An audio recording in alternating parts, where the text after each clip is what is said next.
Here's a quote. It's having that Tom Brady kind of feeling. Late in the game, it always felt like Tom was just going to take over and not make it close. I feel like I can get to that. I want to be dominant. Brew, your reaction. I like everything he's saying and doing, because if you read the whole article, you see he was chastising Deebo Samuel. Publicly like, now. let's do it right. Yeah. I like everything he's saying and doing except two words: Tom Brady. Oh, come. No. If Anthony Edwards said, "Don't compare me to Michael Jordan," right? And then did the shrug. Several Michael. I'm just saying, like, when you put, if he had, Nick's gonna probably go off on him. Coach might go off on him.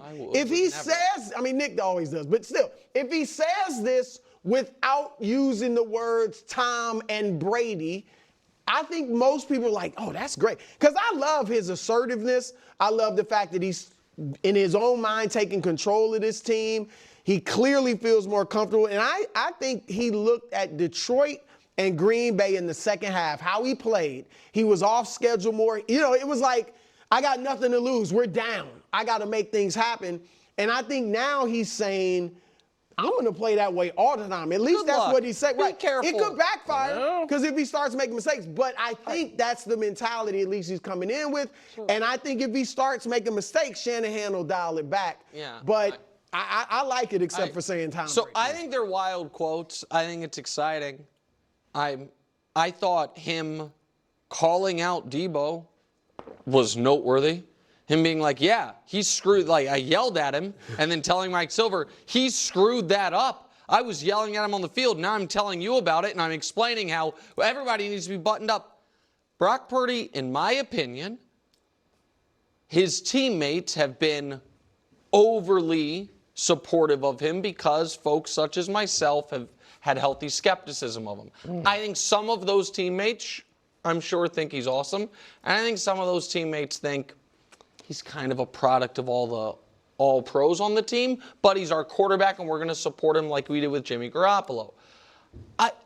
It's interesting now to see how this all plays out because Deebo did get paid, but was on the trade block. Ayuk has not gotten paid. Trent Williams wants to get paid more. He's not there. And one of the reasons, ostensibly, the Niners feel like they're in such a tough spot financially is because handing out long-term deals when they have to carve out $60 million a year for Brock soon could be a problem.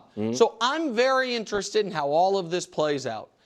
Because I don't think Brock Purdy all of a sudden being like, I'm going to show him what I can do is a recipe for success. I think there is a reason he has colored inside the lines consistently. He hasn't colored inside the lines. That's a good thing. He's been effective when he has gone out of those lines. Obviously in the playoffs. Yes, it's to a degree. There were twice all year that he had 3 straight games of a sub-90 passer rating, that 3-game stretch in the middle of the year, and the 3 playoff games. There was a bit of he played poorly early and then well late, which is one of the things I wanted to see.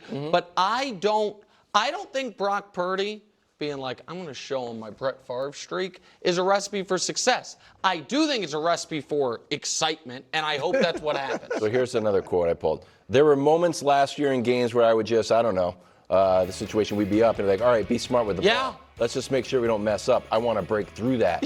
Get to this point of just being dominant. That's what I'm saying. That's my mindset. Yes, that's why I said there's wild quotes. But air it out, man. Okay. How is he going to get to the next level? What?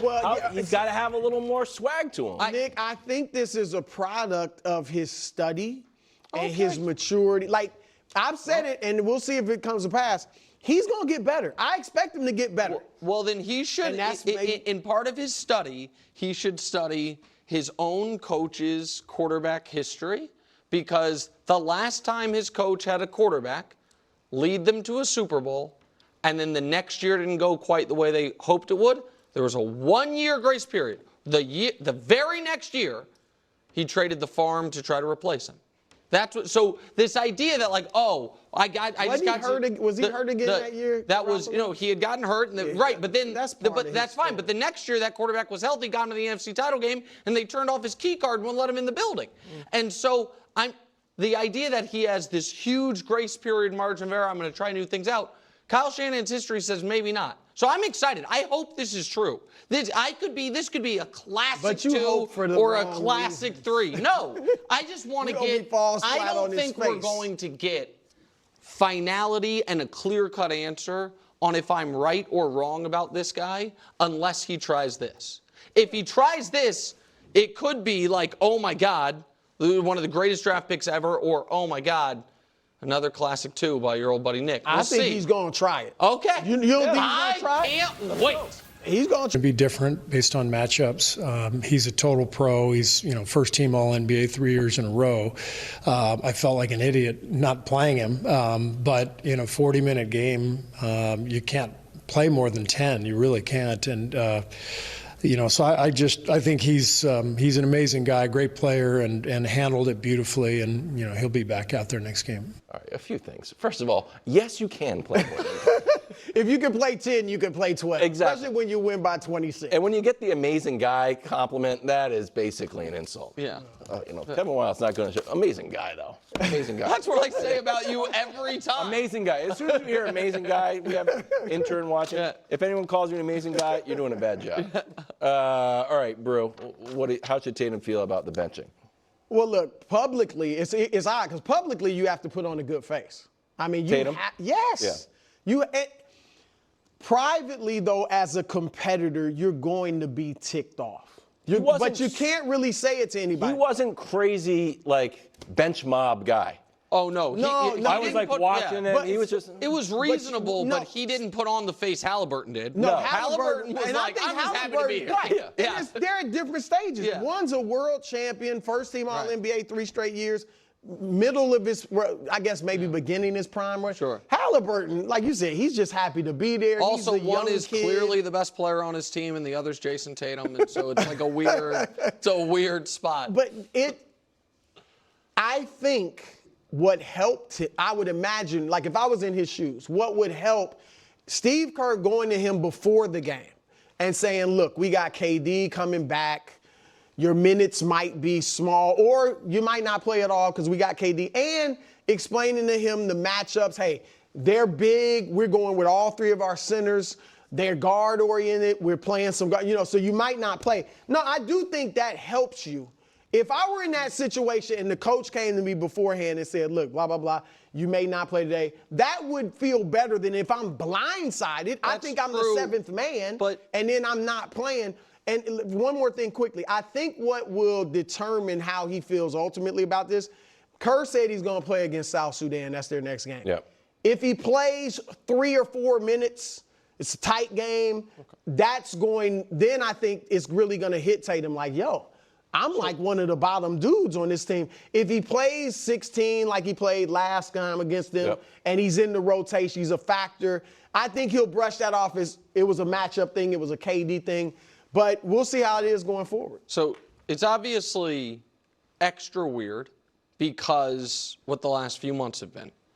Conference finals happen, Jaylen Brown gets the trophy. And it's like, oh, I never win anything. It's like, oh, okay, that's cool. Finals happen. The Celtics win easily. And the only person who seemingly really struggled in that series, I understand your point, Brew, on the Celtics side of things, which is he had a better series than maybe the box score suggests. But the only person who really struggled, by his own standards, was Jason Tatum. Jaylen Brown gets that trophy. Now the Olympics are happening, and I don't think Kerr made a mistake. That's my take. At all? Yeah. Like he should have put him in. Well, unless he felt like it was insulting to put him in for up 20. Because here's the thing.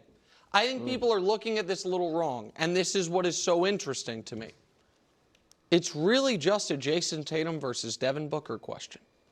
That's what it is. Kerr can talk rotations, matchups, this, that, or whatever. Devin Booker is getting his minutes. Okay, Devin Booker had 26 minutes. I know. And Do you think Booker's better than Tatum? Well, Steve Kerr does. Well, not necessarily. Here's the thing. I think with this three-point line, because it's weird.